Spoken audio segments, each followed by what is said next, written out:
O tema dessa palavra é: o quão perto estamos do fim?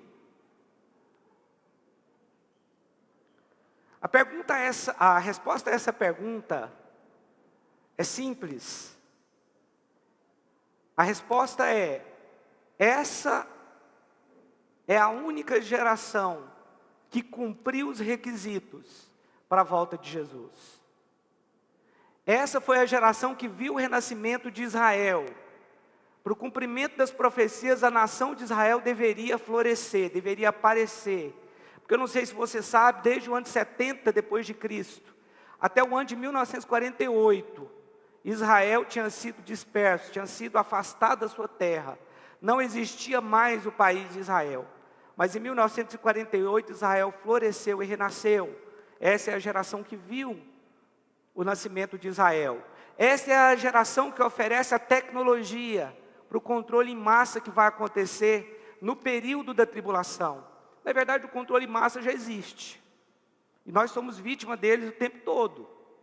Quando você abre lá as suas redes sociais, aparece uma propaganda, ele já conhece a sua preferência, sabe o que você gosta, sabe o que você está procurando, sabe o que você quer comprar, sabe o que você fala mesmo quando seu celular está desligado.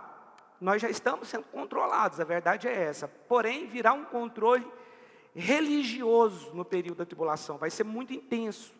Porque hoje nós temos a opção de escolher entre comprar e não comprar, vender, não vender, acreditar ou não, mas no período da tribulação não vai ser assim. No período da tribulação, ou você é controlado pelo anticristo e aceita a proposta dele, o sinal, a marca, ou você não vai comer, não vai comprar e nem vender. Quando eu digo você, é lógico que eu não estou falando da igreja, porque a igreja não estará mais aqui, amém? Então essa é a geração do fim, mas essa semana, esses próximos dias, estar pregando sobre uma série sobre a volta de Jesus, que nós estamos começando hoje, mas essa semana, não sei se você acompanhou o noticiário, se você está ligado nisso ou não, mas teve um acordo de paz entre Israel e dois países árabes, o Bahrein e os Emirados Árabes. Isso jamais aconteceu na história da humanidade, jamais Israel fez uma aliança, um acordo de paz com duas nações árabes. Ainda que alguns acordos tenham sido feitos no passado, mas era acordo de cessar fogo, de não ter guerra. Mas um acordo de paz, onde um pode vender para o outro e comprar do outro, jamais aconteceu. Isso não é um acaso que está acontecendo. O que aconteceu essa semana é algo profético, irmãos. O que está acontecendo no mundo é algo profético. Deixa eu te falar uma coisa. Jesus está muito próximo de voltar. Você pode falar: pastor, mas eu já sou de Deus, eu sou crente, o que eu tenho a ver com isso? Não importa para mim se Jesus volta daqui 10 anos, 20 ou 30. Importa sim, importa. Se Jesus viesse aqui hoje e falasse: olha, eu vou voltar para buscar a igreja daqui 30 dias. Você continuaria fazendo as mesmas coisas que você está fazendo hoje? Eu tenho certeza que não. Eu tenho certeza que você ia convidar todo mundo para vir no culto. Eu tenho certeza que você ia querer fazer sério em tudo quanto é lugar. Você ia pregar o evangelho, você ia colocar só coisa de Deus, só versículo bíblico nas redes sociais.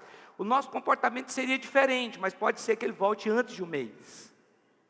Pode ser que eu nem termine a série de Apocalipse, não sei. Mas nesse acordo de paz que foi intermediado pelos Estados Unidos, pelo Donald Trump e pelo seu genro, Jeremy Kushner, esse acordo de paz, ele diz muito a respeito da profecia bíblica. Aqui em 1 Tessalonicenses capítulo 5, verso 3, diz assim: quando andarem dizendo paz e segurança, eis que lhes sobrevirá repentina destruição, como vêm as dores de parto, a que está para dar à luz, e de nenhum modo escaparão. Bíblia, isso aqui não está escrito em nenhum jornal. Agora o que está escrito no jornal, eu queria que fosse colocado aqui.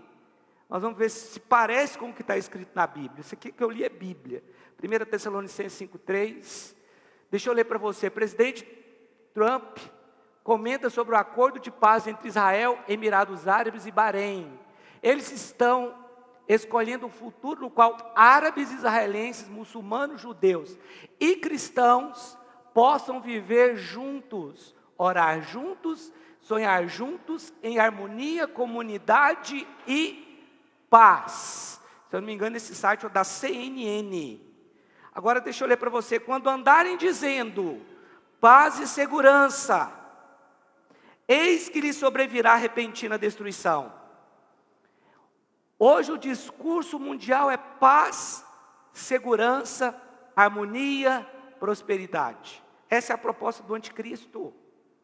Irmãos, nós estamos vendo a profecia se cumprir diante dos nossos olhos. Está tão óbvio que é difícil acreditar. Sabe por que muitas pessoas não acreditam? Porque está óbvio demais. Ah, não, mas isso está na cara demais, não é possível que o anticristo não é tão inteligente assim. Vocês estão entendendo? Tudo está convergindo para a volta de Jesus, irmãos. Nós estamos muito próximos da volta de Jesus. Você não pode ficar brincando de ser crente. Você tem que ser crente, não mais do que isso. Você tem que anunciar o Evangelho, é tempo de anunciarmos o Evangelho. Convide as pessoas para a sua célula, fala do amor de Deus. Coloca nas suas redes sociais um versículo bíblico, fala que Jesus está voltando. Nós precisamos pregar o Evangelho. A Bíblia diz que nós temos que pregar a tempo e fora de tempo. Está escrito aqui que quando disserem que a paz e segurança eis que sobrevirá a repentina destruição. O que é isso, pastor? A igreja vai ser levada, irmão. Quando isso acontecer, vai vir repentina destruição. O acordo que está sendo feito, coloca a próxima imagem para mim, ele é chamado de o acordo de Abraão. Se você pegar vídeos meus passados, você vai ver eu falando que a aliança que o anticristo vai fazer com Israel, porque o anticristo vai se passar pelo Messias, é a imitação da aliança abraâmica, que Deus fez com Abraão, dando a Israel a posse da terra. É isso que o anticristo vai fazer. E essa aliança que foi feita agora, essa semana passada, entre Israel, os Emirados Árabes e o Bahrein, é chamada de acordo de Abraão. Olha aqui, ó. Esse aqui foi o dia do acordo, esse aí é o primeiro-ministro de Israel, visto do Gramado Sul para a assinatura do acordo de Abraão. A história é em construção. O nosso presidente soltou um vídeo, tem um vídeo aí, tem um outro aí, Anísio, que é um vídeo, não, nós estamos sem som, mas eu só quero mostrar esse vídeo para você. Esse vídeo aí foi o nosso presidente que soltou, ok? Nós não vamos entender muito o que o vídeo fala, mas o que o vídeo está falando ali é desse acordo de paz. Se tivesse o áudio também, a gente não entenderia, porque está em inglês, né? Exceto algumas pessoas aqui. Mas o que eu acho interessante é o que está depois no final, porque esse vídeo aqui é o vídeo oficial do acordo de paz. O nosso presidente só republicou ele.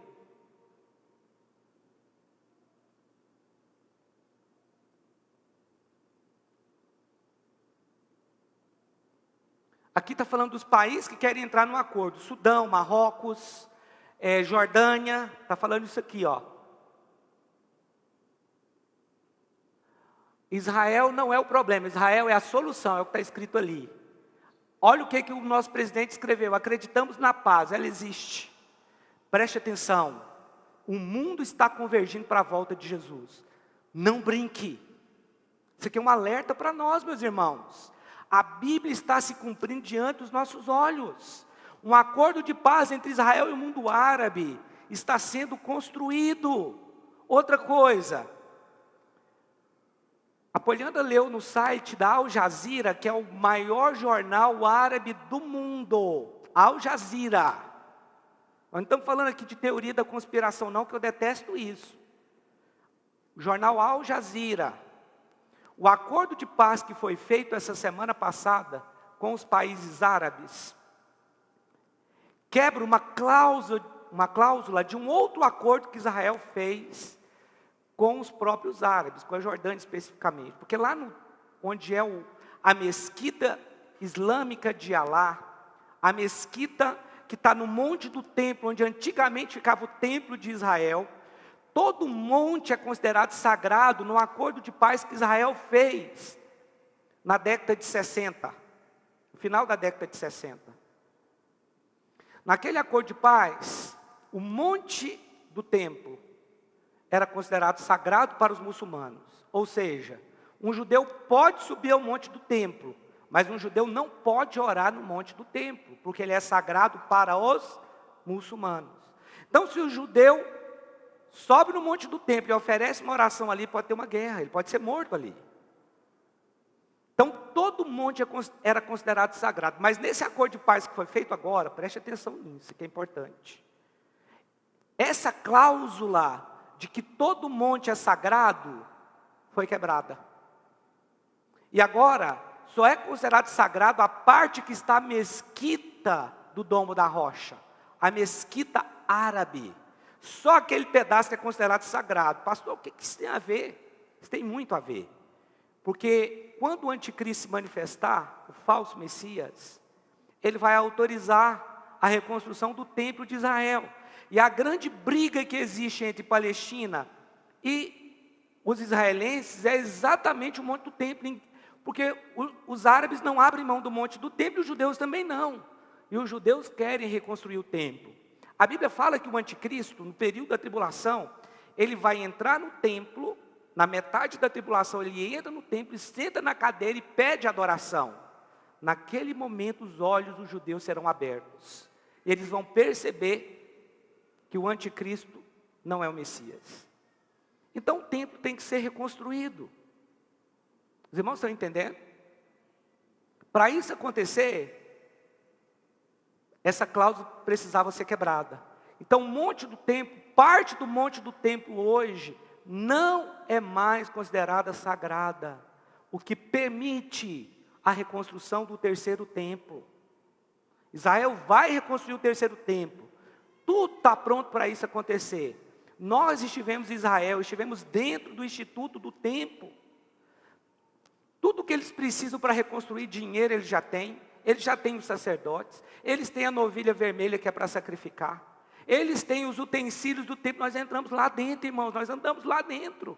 E no final do tour, que tem lá a bacia de bronze, que tem lá o altar de holocausto, que tem o candelabro, que está até exposto numa praça lá em Jerusalém, tem todos esses móveis lá, está tudo preparado, e no final do tour, tem a imagem do próximo templo, está tudo pronto. E o que eles precisavam foi quebrado nesse acordo de paz, que foi feito entre Israel e o mundo árabe. Só que isso é só o começo da aliança. Outros países vão aderir a essa aliança também, porque a Bíblia chama esse último império, de um império de pés de barro e pés de ferro. Coloca para mim aqui a imagem de Daniel capítulo 2, deixa eu só falar um pouco dessa imagem. Lá em Daniel capítulo 2, eu não vou ler porque isso vai tomar muito tempo, eu prefiro falar para você porque você vai entender. Daniel capítulo 2, a Bíblia diz que Nabucodonosor teve um sonho terrível. Naquele sonho ele viu uma estátua. Aquela estátua, quem era Nabucodonosor? Nabucodonosor era o imperador mundial daquela época, porque a Babilônia dominava todo mundo conhecido da época. Então ele era um imperador, e ele teve um sonho. E aí só Daniel conseguiu interpretar aquele sonho. Naquele sonho era uma estátua, a estátua tinha uma cabeça, era uma estátua muito grande, tinha uma cabeça de ouro, tinha o peito de prata, a região lombar de bronze e os pés de ferro. E as pernas de ferro. Os pés eram de ferro e de barro. Então ele viu ali 5 impérios. O governador, o imperador, viu 5 impérios. Daniel interpreta esses impérios. O primeiro império, a cabeça de ouro, era a própria Babilônia. A Babilônia era o que nós conhecemos hoje como Iraque. Então a cabeça de ouro simbolizava o império babilônico. O peito de prata simbolizava o império dos medos e dos persas. Os persas são hoje conhecidos como iranianos, são os iranianos. A região lombar era de bronze, que foi o império grego. Tudo isso aí se cumpriu. E o outro império, as pernas de ferro, era o império romano, que foi o mais poderoso dos 4 impérios. E por último, ele também viu um império. E esse império é o Império Romano revivido. Só que é lógico, o Império Romano que vai reviver hoje, ele é diferente daquele Império Romano antigo. Porque hoje é a tecnologia que governa, não é mais a força. Não é essa imposição somente pela força. É a tecnologia, o controle virá através da tecnologia. Então o Império Romano, eu não estou dizendo que é Roma, que é a Itália que vai dominar o mundo, mas é a forma do último império que vem, é parecida com o Império Romano. Porque 5 dedos são de barro e 5 são de ferro. Essa mesma profecia dos 5 impérios Você também vê lá em Daniel, no capítulo 7, só que ali ela é simbolizada pelos animais. O primeiro animal é o leão, lá em Daniel capítulo 7. O primeiro animal, que é o cabeça de ouro, é o leão. O segundo animal é o urso, que simboliza o Império Medo-Persa. O terceiro animal é o leopardo, que simboliza o Império Grego. E o quarto animal é a Bíblia lá chama de animal, não fala qual animal que é, porque fala que ele era terrível. Quando você vai para Apocalipse, capítulo 13, e você vê a descrição da besta que subiu do mar, do anticristo, você vai ver essas 4 características nele. Ele tinha boca como de leão, ele se parecia com um leopardo, tinha boca de leão e pés como de urso.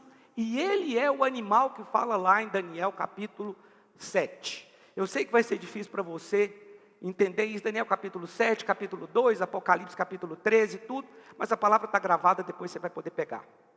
Qualquer coisa também eu mando um esboço aqui para você entender melhor. E aí então, o que mostra que o anticristo ele vai ter traços de todos os impérios já existentes até hoje. A Bíblia diz que o anticristo ele vai ter uma ferida mortal e vai reviver. Está passando aí a novela Apocalipse, não sei se você viu. Na novela Apocalipse tem uma equipe muito grande, apesar de muita coisa ali ser bacana, ser boa, mas lá mostra que o anticristo morreu e ressuscitou. Isso é impossível. O diabo não tem poder de dar vida para ninguém, só Deus tem. Ok? Então o anticristo não vai morrer e reviver. O que mostra lá que ele tinha uma ferida mortal é, o Império Romano desapareceu por 2000 anos, mas ele vai reviver. A forma do Império Romano vai reviver através do anticristo. Um governo com cetro de ferro, entendeu? Esse é o anticristo. Ele vai vir para governar, vai controlar a humanidade. Irmãos, tudo colabora para o controle hoje. E muitas pessoas que não têm entendimento bíblico vão aceitar isso. O próprio coronavírus aí vai ser uma grande desculpa para não ter mais dinheiro, para ninguém se contaminar. Ou se tiver um outro vírus, nós já vamos estar preparados. Esse é o discurso do anticristo. Preste atenção. As profecias estão se cumprindo, amém? Nós não podemos desprezar as profecias. Está diante dos nossos olhos um acordo sendo costurado, um acordo que se chama um acordo de Abraão. Vamos abrir os nossos olhos. Abra os seus olhos. Irmãos, é muito provável que em pouco tempo Jesus venha buscar a sua igreja. E nós temos que estar preparados para esse momento. Eu não sei se você sabe, mas em 2016, o Vaticano lançou uma campanha, que é uma campanha de paz mundial. Preste atenção nisso, eu vou passar esse vídeo aqui agora, eu vou mostrar para vocês. Esse aqui não é um vídeo que está em sites gospel, não é nada disso. E nem é teoria da conspiração, como eu disse, eu detesto isso. Mas nós precisamos ficar atentos para coisas que acontecem no mundo, no Vaticano, em outros países também, especialmente o mundo do Oriente Médio. Nós estamos distante, e aqui não chega as notícias, quase não chega as notícias do Oriente Médio. Mas ok, o Vaticano lançou uma campanha de uma religião única. A religião é a religião do amor, a religião dos filhos de Deus, em que todos são filhos de Deus. Espera aí, o Papa está precisando ler a Bíblia. Pastor, eu sou católico, você está me ofendendo, meu irmão? Deixa eu te falar uma coisa aqui. Alguém que chega e fala que todos são filhos de Deus, ele não leu a Bíblia. Ele nunca leu Efésios. Ele nunca leu Romanos. Efésios capítulo 2, não diz que todos são filhos de Deus, não. Pastor, mas eu acho que todos são filhos de Deus. Você está enganado. As pessoas nascem criaturas de Deus. Elas são filhos de Deus quando elas creem. João capítulo 1. A todos quantos o receberam, a saber, aqueles que creem no seu nome, foi-lhes dado o direito de se tornar filho de Deus. Você só se torna algo que você não era. Nós não podemos dizer que uma pessoa que nasceu rica se tornou rica. Ela já nasceu rica. Mas nós podemos dizer que uma pessoa que nasceu pobre se tornou rico. Então você só se torna aquilo que você não era. Ele nunca leu João capítulo 1. Ou se leu, não conseguiu ver. Pastor, mas é o Papa. Pois é, incrível, o Papa falar que todos são filhos de Deus. Mas o que é isso, pastor? O ponto é, o Vaticano quer criar uma religião única, mundial. Porque na forma final do Império Romano, que vai acontecer no período da tribulação, vai ter o anticristo, o falso Messias e o falso profeta. Quem você acha que é o falso profeta? O falso profeta vai dar poder ao anticristo, porque é impossível você governar o mundo sem antes controlar as religiões. Só que a proposta é paz, amor, vamos amar uns aos outros. Espera aí, essa proposta soa muito legal aos nossos ouvidos, mas nós temos que olhar o que está por trás dessa proposta. Tem um vídeo aqui para soltar, o vídeo também está sem áudio, mas eu mandei o vídeo aí para vocês. Mandei o vídeo aí para o Marcos Paulo. Deixa os meninos colocarem ali, é um vídeo que fala da religião do Vaticano. Essa religião, por que eu estou falando dela? Essa propaganda foi lançada em 2016, mas ela está sendo chamada de Crislã. O que é o Crislã? É a união entre o cristianismo e o islamismo. E a sede, se eu não me engano, é em Abu Dhabi. É lá que vai ser a sede de Roma para a nova religião chamada Crislã. A união do cristianismo com o islamismo. A campanha já foi lançada em 2016. E por causa do acordo de paz que está acontecendo agora, e o Papa já foi convocado para esse acordo de paz, eles estão falando que esse é o momento de lançar a nova religião, essa religião da união entre o cristianismo e o islamismo. Então nós estamos vendo a coisa acontecer diante dos nossos olhos. Nós não podemos ignorar isso. Abra sua Bíblia em Daniel capítulo 9, versículo 24.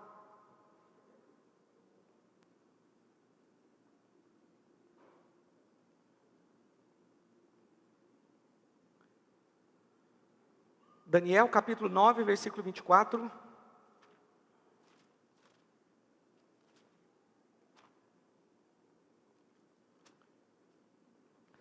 Irmãos, quando nós falamos de escatologia, deixa eu te dizer algo aqui. Esse período da pandemia,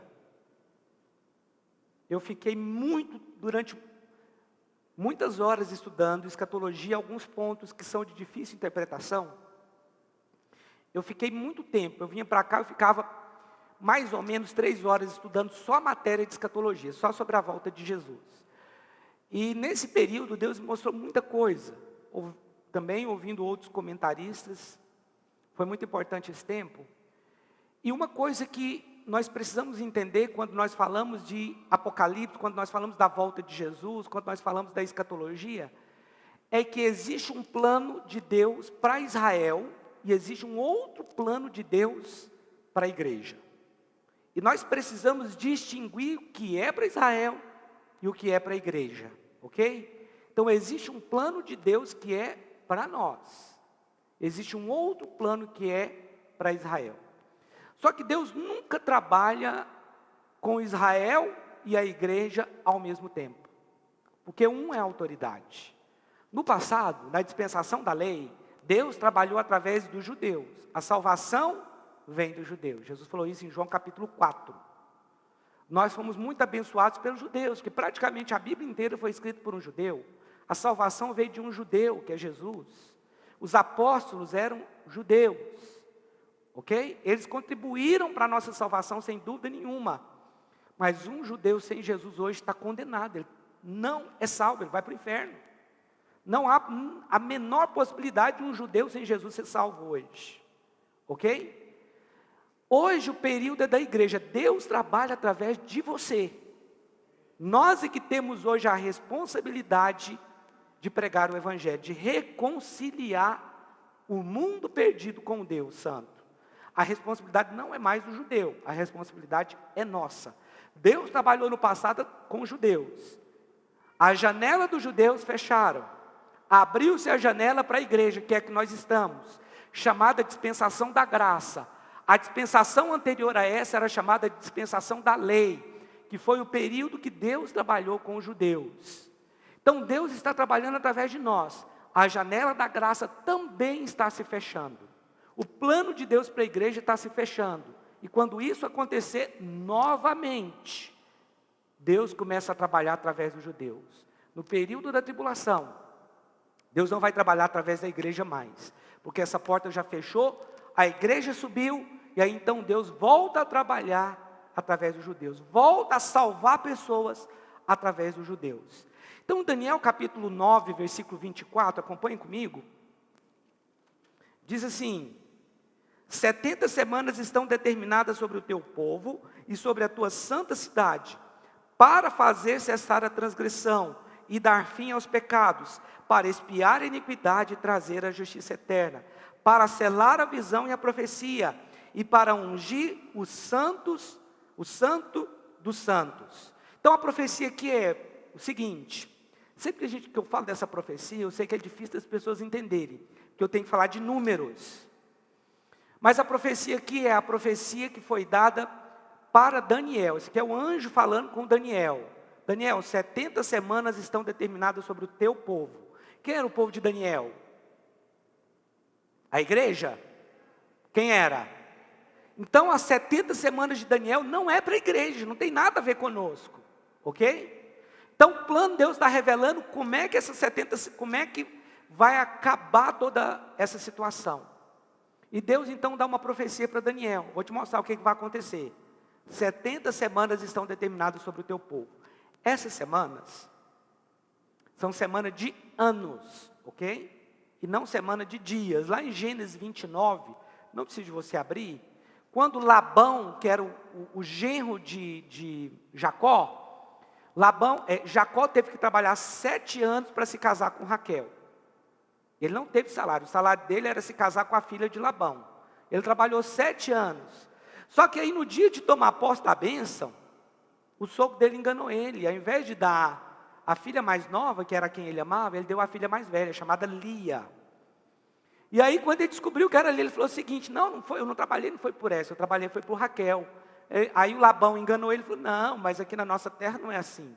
Você tem que casar primeiro com a mais velha, depois a gente dá a mais nova para você. Então eu vou te fazer uma proposta, vai ter que trabalhar mais uma semana. Vai ter que trabalhar mais 7 anos. Então são semanas de anos. Eu só abri um parênteses aqui só para te explicar isso. Depois eu te mostro na Bíblia. Então 70 semanas, ou seja, 490 anos está determinado para o teu povo.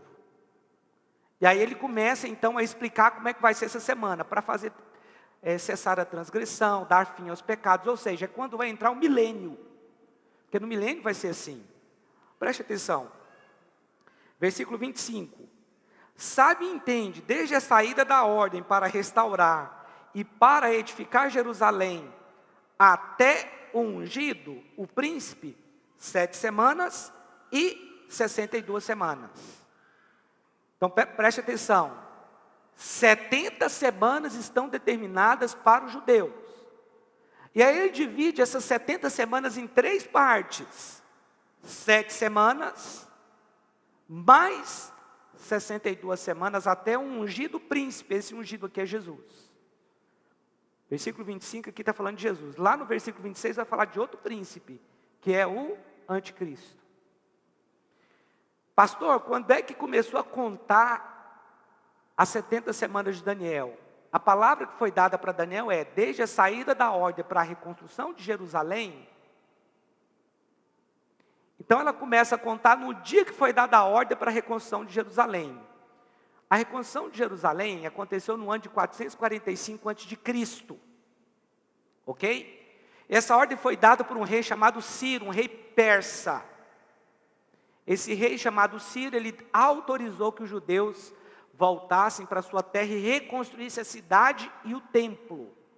Quanto tempo demorou para terminar a reconstrução da cidade e do templo? 7 semanas de anos, ou seja, 49 anos. 7, na Bíblia está escrito 7 setes. Então são 49 anos, desde a saída da ordem, que está lá em Neemias, capítulo 2, do versículo 1 ao 8, lá está a saída da ordem para a reconstrução de Jerusalém. Isso demorou 49 anos. Vamos para o versículo 25 de novo, para você entender. Quando falo em matemática, eu sei que é difícil de entender. Sabe e entende, desde a saída da ordem para restaurar e para edificar Jerusalém, até ungido, o príncipe, 7 semanas e 62 semanas.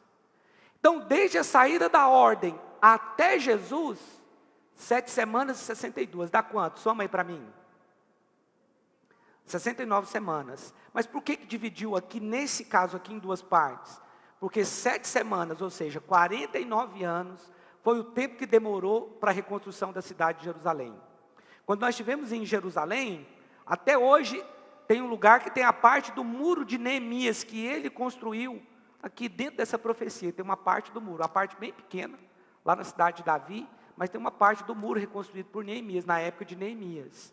Eles reconstruíram esse muro em 52 dias, mas demoraram 49 anos para terminar de reconstruir a cidade e o templo.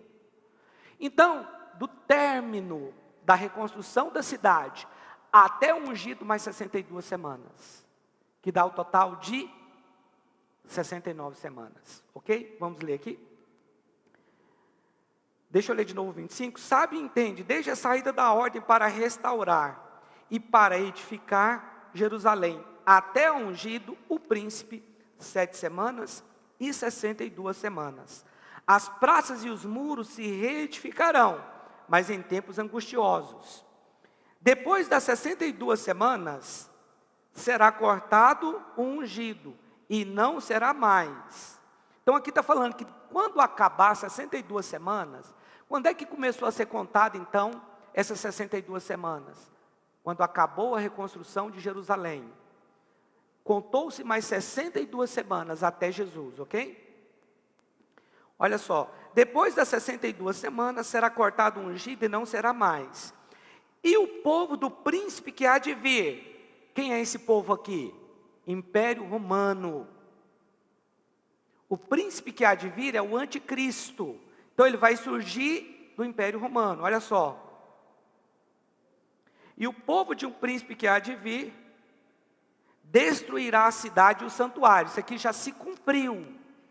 No ano 70 depois de Cristo, um general chamado Tito, ele entrou em Jerusalém, destruiu o templo e a cidade. Foi lá que começou então o que os judeus chamam de dispersão, diáspora. Eles foram dispersos por todo o mundo, especialmente para a Europa. Os judeus foram dispersos, eles foram expulsos da cidade no ano de 70 depois de Cristo. Esse movimento, ele foi chamado de diáspora, foi a dispersão dos judeus por todo o mundo. Então, a partir daí, a nação de Israel desapareceu até o ano de 1948, ok? Da nossa era aqui, né? Então, eles foram dispersos, esse general. Ele se tornou depois um imperador romano. Tito, até hoje, lá em Roma, tem um arco chamado Arco de Tito. Lá em Roma existe esse arco até hoje, quando ele voltou dessa guerra aqui e ganhou essa guerra. O Arco do Triunfo que tem lá na França, foi inspirado nesse arco de Tito que está em Roma. Depois das 62 semanas, verso 26, será cortado o ungido e não será mais. E o povo do príncipe que há de vir, destruirá a cidade e o santuário. O seu fim será como uma inundação. Até o fim haverá guerra e estão determinadas desolações. Agora preste atenção no verso 27, que é onde eu queria chegar. Ele firmará uma aliança com muitos por uma semana. Vocês percebem que as 70 semanas de Daniel foram divididas em 3 partes. 7 semanas, 62, e agora no versículo 27, uma semana. Ok?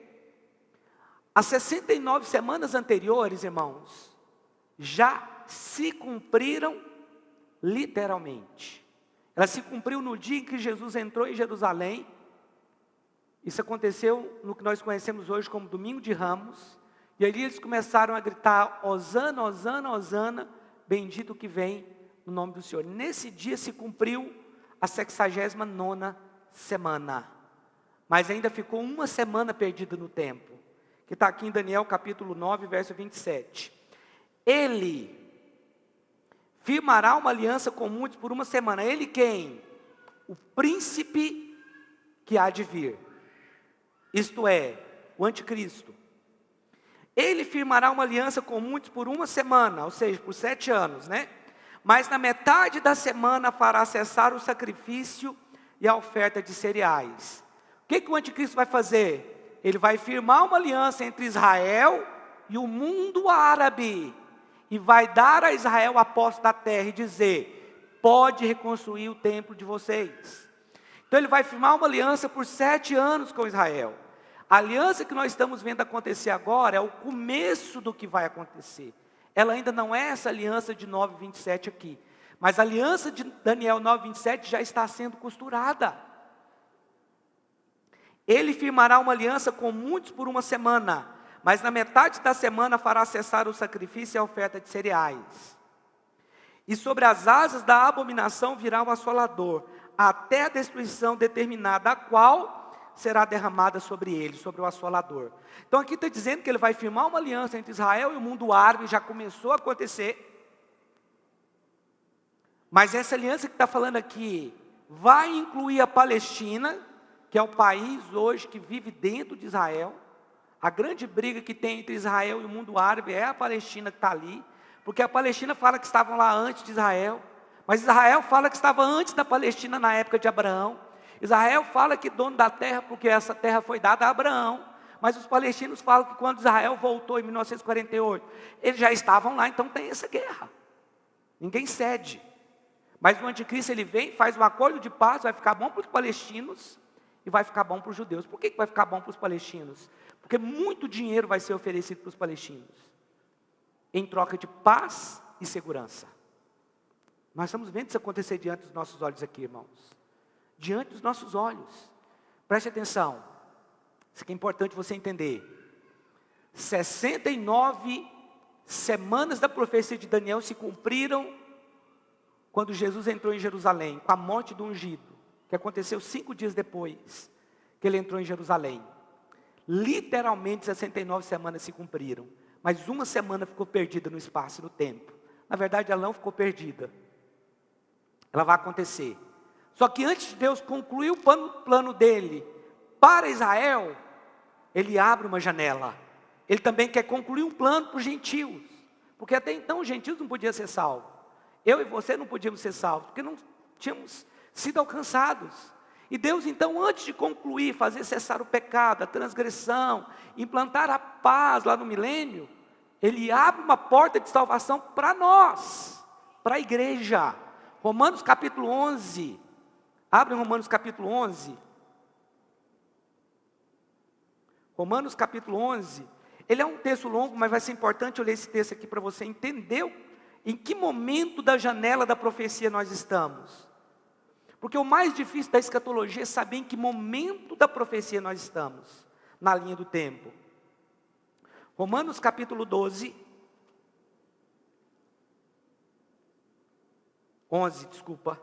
11. Preste atenção aqui, verso 1. Digo, pois, rejeitou Deus o seu povo? O seu povo aqui são os judeus, ok? De modo nenhum. Também eu sou israelita da descendência de Abraão, da tribo de Benjamim. Qual era a defesa que Paulo estava fazendo aqui? O que Paulo queria dizer aqui? Paulo queria dizer o seguinte: a salvação não está mais nos rituais judaicos. Isso acabou, passou. A salvação está agora no ritual que Cristo fez de uma vez por todas. O que Paulo está dizendo é, a salvação não está mais naquele ritual que você fazia uma vez por ano, oferecendo sangue de animal. A salvação está em Jesus. Não está mais com o judeu a responsabilidade da pregação do evangelho, mas a responsabilidade está com a igreja. É isso que Paulo está falando aqui. Aí Paulo faz uma pergunta, ele mesmo responde: rejeitou Deus os judeus? Aí ele mesmo responde: de jeito nenhum, porque eu também sou israelita. O que Paulo está dizendo é, Deus não vai salvar o judeu? Aí ele mesmo responde: eu sou judeu e estou salvo. Então a porta de salvação está aberta para o judeu, porém Deus não vai mais usar o judeu que não é crente para salvar outras pessoas. É nesse sentido a carta aqui. Olha só, Deus não rejeitou o seu povo que antes o conheceu, antes. Perceba o que passou. Ou não sabeis o que a Escritura diz de Elias, como clamou a Deus contra Israel? Você vê que até os profetas de Deus deslizam, né? O grande Elias, né? Senhor, mataram os teus profetas e derrubaram os teus altares, só eu sobrei, e buscam tirar minha vida? Qual foi, porém, a resposta divina? Reservei para mim 7.000 homens, que não dobraram os joelhos diante de Baal. O que Paulo está falando? Por mais que os judeus tenham sido rejeitados por Deus no plano da salvação, eles podem ser salvos pela graça. A graça está disponível para gentios e para judeus, para Deus não tem diferença. E aqui está falando, e Deus fez com que permanecesse alguns remanescentes. Verso 5, assim pois também, agora, neste tempo, ficou um remanescente segundo a eleição da graça. Aqui está dizendo que tem judeus que estão sendo salvos pela graça, ok? Se porém é pela graça, já não é pelas obras. De outra maneira, a graça já não é graça. Que diremos, pois? Que Israel buscava, não o alcançou, mas os eleitos o alcançaram, e os outros foram endurecidos? Como está escrito, Deus lhe deu espírito de entorpecimento, olhos para não ver e ouvidos para não ouvir até o dia de hoje. E diz Davi, torne-se a mesa deles em laço e armadilha, em tropeço e retribuição. Escureçam-se os olhos deles para que não possam ver. Irmãos, quando a gente ouve esse versículo aqui, é muito forte. Porque parece que Deus endureceu o coração dos judeus, que foi Deus que endureceu o coração deles. Mas preste atenção, não foi exatamente isso que aconteceu. Claro, Deus permitiu? Sim. Deus permitiu o endurecimento do coração de Israel? Sim. Mas teve um porquê. Por que Deus então endureceu o coração do judeu? Vamos continuar lendo aqui. Olha só, verso 10. Escureçam-se os olhos deles para que não possam ver, e encurvem-se continuamente as suas costas. Digo, pois, tropeçaram para que caísse? De modo nenhum. A resposta de Paulo. De modo nenhum. Mas pela sua queda veio a salvação aos gentios, para os provocarem ciúmes. Ora, se a sua queda é a riqueza do mundo, e a sua diminuição a riqueza dos gentios, quanto mais a sua plenitude. Aqui Paulo está dizendo o seguinte, eles caíram, endureceram o coração, rejeitaram o Messias, por esse motivo o coração deles ficou endurecido. O Messias estava disponível para eles, mas eles o rejeitaram. A Bíblia fala que Jesus veio para os que eram seus, mas os seus o rejeitaram. Quando uma pessoa rejeita Jesus, o coração endurece. Quantas pessoas você já pregou evangélico, elas falam, não acredita em Jesus. O coração dessas pessoas fica endurecido. Isso aconteceu com os judeus. Mas aqui está falando que a queda dos judeus foi riqueza para nós. Mas se a queda deles trouxe riqueza para nós, quanto mais quando Deus elevar os judeus novamente. Isso vai acontecer. Mas a igreja não vai estar mais aqui. Olha o verso 12. Ora, se a sua queda é a riqueza do mundo, e a sua diminuição a riqueza dos gentios, quanto mais a sua plenitude. Convosco falam gentios, e enquanto for apóstolo dos gentios, glorificarei o meu ministério, para ver se de alguma maneira posso provocar os ciúmes do meu povo, e salvar alguns deles, ok? Pois se a sua rejeição é a reconciliação do mundo, qual será a sua admissão, se não a vida dentre os mortos? E se os primeiros frutos são santos, também a massa o é. E se a raiz é santa, também os ramos o são. Se alguns dos ramos foram quebrados, e tu, sendo oliveira brava, fosses enxertado no lugar deles, e feito participantes da raiz e da seiva da oliveira, não te glories contra os ramos. Se contra eles te gloriares, considera isto, não és tu que sustenta a raiz, mas a raiz a ti. Deixa eu explicar isso aqui. Aqui está falando que o ramo natural da oliveira foi quebrado. O ramo natural era Israel. Ele estava preso na oliveira. Ele estava recebendo vida daquela oliveira. Mas ele foi quebrado e arrancado. E nós que éramos oliveira brava, fomos enxertados no lugar dele. Mas o que está dizendo é, não se vanglorie nisso e não despreze o judeu. É isso que está dizendo aqui. Porque aqui está dizendo que se o ramo bravo for enxertado, Deus pode tornar a colocar os antigos ramos que pertenciam à oliveira. Versículo 19. Dirás, pois, os ramos foram quebrados para que eu fosse enxertado? Está bem. Pela sua incredulidade foram quebrados. Por que o coração do judeu está endurecido? Incredulidade. Não foi porque Deus quis endurecer o coração deles. É porque a incredulidade traz dureza no coração. Seja do judeu ou do gentio. Olha só. Está bem, pela sua incredulidade foram quebrados. E tu estás em pé pela fé. Não te orgulhes, mas teme. Isso aqui é uma exortação para nós, para a igreja. Pois se Deus não poupou os ramos naturais, teme que não te poupe a ti também. Considera, pois, a bondade e a severidade de Deus. Para com os que caíram, severidade, mas para contigo a bondade de Deus. Se permaneceres na sua bondade, de outro modo também tu serás cortado, se não permaneceres. Quão inescrutáveis os seus caminhos. Opa, acho que eu pulei aqui. Verso 23. Também eles, se não permanecerem na incredulidade, serão enxertados, pois poderoso é o Deus para tornar a enxertar. Isso que vai acontecer no período da tribulação, na última semana de Daniel. Lembra que as 70 semanas é para o povo de Daniel? Para os judeus? Os ramos vão voltar a ser enxertados na última semana de Daniel. Nos últimos 7 anos, que nós conhecemos como a tribulação. 24. Se tu foste cortado de uma oliveira brava por natureza, e contra a natureza enxertada numa oliveira cultivada, quanto mais esses, que são naturais, serão enxertados na sua própria oliveira. Olha o verso 25, que é o versículo principal aqui do capítulo.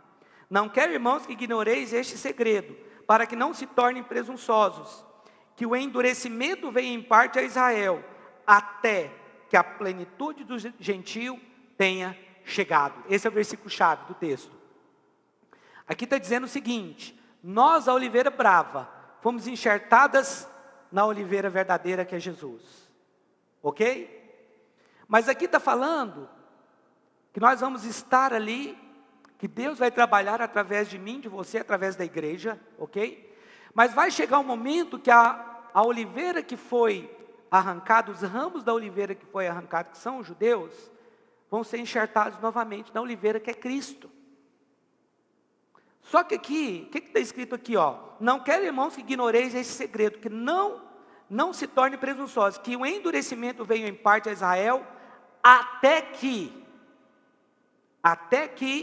a plenitude dos gentios tenha chegado, até que feche a porta da graça, até que o número dos gentios que tem que se converter, se converta. Nesse caso, a porta se fecha. Aí, quando é que isso vai acontecer? No arrebatamento da igreja. Por que nós entendemos que está próximo? Porque nós entendemos que o dia do Senhor está próximo. O dia do Senhor é o período da tribulação. Nós entendemos que Jesus está voltando, que as profecias estão se cumprindo. Os acordos de paz estão sendo costurados. Nós estamos diante dos nossos olhos, a profecia está se cumprindo. Então, o período dos gentios, a plenitude dos gentios, hoje nós estamos vivendo a plenitude dos gentios, onde os gentios é que são os responsáveis pela propagação do evangelho, pela pregação, pela salvação das pessoas. Preste atenção. Quando completar a plenitude dos gentios, que a igreja for arrebatada, for levada, aí então, Israel volta a se abrir de novo para Deus. Inclusive, lá em Apocalipse capítulo 7, você vê que Deus, que Ele separa 144 mil judeus para a pregação da palavra no período da tribulação. Quando você lê Apocalipse, você só vê menção à igreja até o capítulo 3, que é uma exortação às igrejas da Ásia Menor. A partir do capítulo 4 não tem mais menção sobre a igreja. E no capítulo 4 fala assim, depois dessas coisas, ou seja, depois do período da igreja. Aí então, a partir do capítulo 4 de Apocalipse, começa a relatar a última semana de Daniel. A 70ª semana de Daniel. Onde o ponto de referência de Deus na pregação e propagação do evangelho volta a ser o judeu. Os 144 mil começam a pregar, eles serão selados por Deus. Eles vão estar durante todo o período da tribulação aqui, pregando o evangelho. E lá no capítulo 6, se você depois ler lá na sua casa, capítulo 7, desculpa, você vai ver que eles são selados e separados por Deus, eles pregam o evangelho e depois vai uma multidão para o céu de pessoas que estão na tribulação. E que foram salvos provavelmente pela pregação dos 144 mil. Pastor, mas essas pessoas elas vão morrer e serão salvas? A Bíblia diz que elas estão no céu. Esperando completar o número daqueles que vão morrer na tribulação e se juntar a eles, que não aceitaram o sinal da besta. Mas eles serão a igreja? Não, não. A igreja subiu e já está numa posição de honra nesse momento. A igreja é a igreja, ela vai ocupar uma posição de honra. Aqueles que foram salvos durante a tribulação, a Bíblia fala algumas bênçãos a respeito deles também, mas eles não são a igreja. Amém? Então, o que é a última semana de Daniel? A última semana de Daniel, meus irmãos, começa com um acordo de paz entre o anticristo e o mundo árabe, promovendo a paz entre Israel e o mundo árabe. Nós precisamos ficar ligados no que está acontecendo. As profecias estão se cumprindo. Irmãos, há um membro que faz parte do governo americano, que eu não vou citar o nome dele aqui agora, porque os nossos vídeos têm poucas visualizações, mas pode ser que um dia comece a ter muitas, e se eu falar o nome vai derrubar o vídeo. Não sei se você sabe, derrubaram o canal do pastor Aloysio. Sabe por quê? Porque ele falou da nova ordem mundial. Canal do pastor Aloysio. O pastor Aloysio tem muitas visualizações, derrubaram o canal dele, não existe mais. Ele falou da nova ordem mundial, muita coisa, derrubaram o vídeo dele. Então a gente tem que ter muito cuidado, mas depois pessoalmente eu posso falar o nome dele para você. Mas existe um membro na comitiva americana, que é quem está costurando, promovendo a paz. É um cara super inteligente.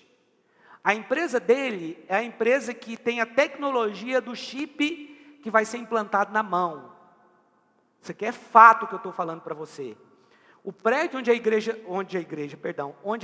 empresa dele funciona é a 666, numa rua muito famosa de Nova York. Esse cara, ele está agindo nos bastidores. E eu imagino que ele vai ser candidato nas próximas eleições. Agora vai ter eleição. Na próxima eleição, eu acredito que ele vai ser o candidato a presidente dos Estados Unidos. Se isso acontecer, eu falo para você, esse cara tem grande possibilidade de ser o anticristo. Eu sei que muitos já apontaram muitos anticristos aí na história. Hitler, Obama, Macron, nenhum desses tem realmente o perfil. Mas eu te digo, esse cara de quem eu estou falando, um cara jovem, super inteligente, que é quem está promovendo um acordo de paz. Ele teve uma reunião com os países mais ricos, os países muçulmanos mais ricos, lá no Bahrein, no ano passado. Ele foi aplaudido de pé, ele é um judeu, ele foi aplaudido de pé pelas pessoas que estavam ali, e o que ele estava falando era exatamente do plano de paz e prosperidade. Foi ele que costurou esse acordo agora que você está vendo aí. Ele tem o apoio da ONU para fazer isso. Então esse cara tem tudo para ser um anticristo. Se ele não é, ele está fazendo curso para ser. Pode não ser? Pode. Eu posso estar completamente errado aqui, porque isso aqui estou conjecturando. Eu não posso cravar isso, porque isso seria absurdo. Ninguém pode saber quando Jesus volta, e nem quem é um anticristo. Mas preste atenção. O que está acontecendo no mundo hoje, pastor, você está me assustando. Não, meu irmão. Se você é crente, você tem que se alegrar. Você tem que dar glória a Deus, você tem que falar, aleluia. Jesus está voltando, não vou nem casar. Por mim pode voltar, eu já casei. Agora você que não casou, vai casar com Cristo, o melhor casamento que tem, ó. Os irmãos estão entendendo o que eu estou falando? Aqui diz que o endurecimento veio a Israel em partes. Por quê? Porque eles vão voltar a se ligar a Jesus. Muitos judeus vão se converter. Eles vão aceitar a aliança com o anticristo. Depois, na metade da semana, o anticristo quebra a aliança e os olhos dos judeus se abrem. Olha o verso 26. E assim, todo Israel será salvo. Como está escrito, de Sião virá o libertador e desviará de Jacó as impiedades. Em que contexto está dizendo que todo Israel será salvo? Porque talvez você pense, o judeu está salvo. Não está não. Isso aqui é no contexto, lá no final da tribulação. Quando Jesus vier, ele vai salvar o verdadeiro judeu, o verdadeiro israelita. Porque a Bíblia diz que nem todos que são de Israel são judeus. O que a Bíblia está dizendo lá em Romanos capítulo 9, é que nem todos que se dizem judeus são tementes a Deus. Da mesma forma que nem todos que se dizem igreja são igreja. Agora, eu te pergunto, quando Jesus voltar nas nuvens, ele vai levar a igreja? Eu sei que parece uma pegadinha que eu estou perguntando para você. Mas quando Jesus voltar, ele vai levar toda a igreja. Quando eu digo toda a igreja, porque parte dela está aqui na Orvalho. Parte porque nem todos que estão na Orvalho são igreja. Parte dela está lá na Videira, parte está na Assembleia de Deus, parte está na Deus e Amor, parte está... Essa eu não vou falar porque eu não tenho certeza. É brincadeira aqui. Só para descontrair, eu sei qual igreja que você pensou. Pastor, é primo ou irmão? Aí não sei. Mas entenda bem. Quando Jesus voltar, ele vai levar toda a igreja verdadeira vai, toda a igreja verdadeira vai. Agora, aqueles que se dizem igreja, não, da mesma forma que todo Israel será salvo. Que todo Israel é esse? É todo aquele que crê em Deus. Lá na Mateus capítulo 26, a Bíblia fala que ele vai separar bodes de ovelhas. Isso vai ser no final da tribulação. Na última semana de Daniel, no final dos 7 anos, ele vai separar bodes de ovelhas. Esses bodes e ovelhas aí, está falando dos judeus. Os irmãos estão entendendo? Os irmãos conseguiram entender o que eu ministrei ou não? Então, meus queridos irmãos, eu não estou ministrando essa palavra aqui para criar um alarme. Ah, pastor, agora eu estou com medo. Não. Eu só acho. Se você tem que resolver a sua vida, faça agora. Você não tem ideia do que vai ser a tribulação. A intensidade da perseguição que vai acontecer aqui. E se hoje você acha que é difícil, e nós estamos na dispensação da graça, e que nós temos liberdade, você não sabe o que vai ser uma tribulação. Eu nem comecei a falar da tribulação aqui, porque eu não vou ter tempo. Mas eu vou abordar sobre a tribulação, sobre vários assuntos da tribulação. Vários assuntos até polêmicos. Eu vou falar aqui, vai ser bênção nas próximas ministrações. Mas isso aqui é um alerta para você, igreja. Ah, eu preciso consertar a minha vida, meu irmão. Então faça isso o mais rápido possível. Se está dentro da possibilidade, da sua possibilidade de resolver essa situação que você precisa resolver, faça o mais rápido que você puder. Conserte a sua vida diante de Deus. Pregue a palavra de Deus. O dia que eu vi esse acordo de paz aqui, irmãos, eu convidei tanta gente para a escuta que ninguém veio, mas eu convidei. No meu campo, eu fiquei tão impactado com esse acordo de paz que aconteceu, que eu falei, Jesus está voltando. Aí na escolinha, várias pessoas eu estou convidando para vir no nosso culto, porque eu sei que Jesus está às portas. O que eu tenho que fazer, Jesus? Você tem que ser crente, você tem que ser... Seu coração tem que ser do Senhor. Não adianta você falar que é de Deus, mas sua prática mostra o contrário. Deus não tem compromisso com você. Nós precisamos ser de Deus, não só com palavras. Ah, eu sou crente. A igreja verdadeira, ela tem atitudes que demonstram a sua fé em Cristo. Amém? Você pode ficar de pé?